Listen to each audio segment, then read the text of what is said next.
Good morning student. I hope you all are safe and well at your home. So आज का हमारा topic class 10 की संचयन के पार्ट 1 से है। पार्ट का नाम है हरियर काका। आज इस पार्ट के माध्यम से मैं आपको बताऊंगी कि कैसे हमारे लेखक मिथिलेश्वर ने समाज की कुरीतियों पर प्रकाश डाला है। सो स्टार्ट करते हैं आज की हमारी कहानी। आज रहे हरियर काका, जो कि अपने 4 भाइयों के परिवार के साथ रह रहे हैं। उनका अपना कोई परिवार नहीं है, परंतु वो अपने परिवार के चारों भाइयों के परिवार के साथ अपने आप को खुश मान रहे हैं। पर अगर वास्तविक देखा जाए तो परिवार वाले एक स्वार्थ पूर्ति की अपेक्षा से उनकी तरफ देख रहे हैं, क्योंकि उनके नाम पर 15 बीघे ज़मीन है और ये 15 बीघे ज़मीन उनके लिए मुसीबत बन चुकी है। शुरू में अगर हम देखते हैं तो परिवार वाले उनका अच्छा खासा ध्यान रख रहे हैं, परंतु कुछ ही समय बाद उनके प्रति लापरवाही बरती जाने लगी। उनको दोनों टाइम के भोजन जो है वो बासी दिए जाने लगा। अगर वो बीमार हो जाए तो सेवा तो दूर पर उनको पानी पूछने वाला भी कोई नहीं है। इसका कारण है कि वो चाहते हैं कि काका अपनी 15 बीघे ज़मीन उनके नाम कर दे। ये इन सब बातों का धीरे धीरे काका के जीवन शैली पे असर होने लग जाता है और ये सब परिवार वालों का उनके प्रति रवैया देखकर काका का मोह भंग हो जाता है।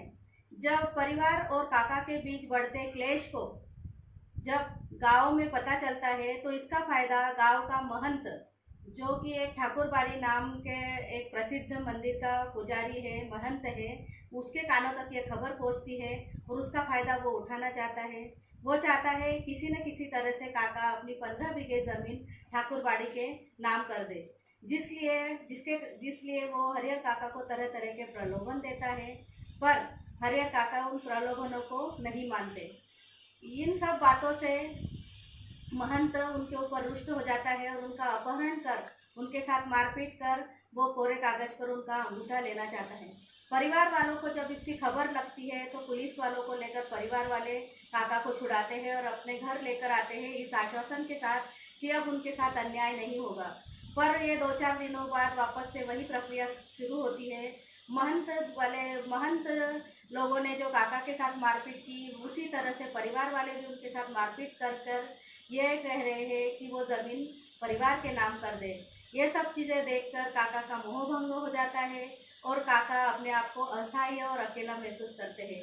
इस असहाय और अकेलेपन में उनको मजबूर कर दिया है कि वो गांव के बाहर एक झोपड़ी बनाकर रहने लगे हैं। अगर हम इस कहानी को देखते हैं तो ये कहानी सिर्फ ग्रामीण जीवन को नहीं परंतु शहरी जीवन को भी वो प्रस्तुत करती हुई दिखाई देती। कहीं ना कहीं हमारे इर्द गिर्द घूमती हुई ये कहानी हमको नजर आती है। परिवार को एक सूत्र में बांधने के लिए समाज होता है, ना कि तोड़ने के लिए। तो हमें हमेशा यही कोशिश करना चाहिए कि परिवार हमेशा एक सूत्र में बंधा रहे और इस तरह से जो बुजुर्ग व्यक्ति है उनका समाज साथ दे, परिवार वाले उनका ध्यान रखें। ये हो गई पढ़ाई से रिलेटेड संबंधित बात।